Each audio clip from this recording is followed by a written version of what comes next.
আসসালামু আলাইকুম গাইস। আমাদের বাবু দাঁড়ানো শিখেছে, তাই আস্তে আস্তে হাঁটে। সে ঠেলে গাড়ি, দেখো। সুন্দর করে আস্তে আস্তে ভয়ে ভয়ে হাঁটছে। প্রথম হাঁটা, খুব ভয়ে ভয়ে হাঁটাহাঁটি করে বাবুটা।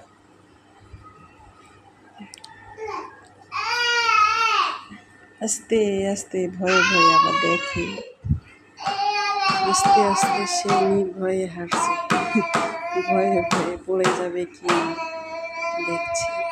দেখুন গাইস, আমার বাবুটা নির্ভয়ে হাঁটছে। একটু সাপোর্ট করেন। পড়ে গেল বাবুটা। আবার খেলছে নিচে। এখন ছোট বাবুরা কত দুষ্টুমি করে সারাদিন, মানে খেলে এটা নিয়ে ওটা নিয়ে।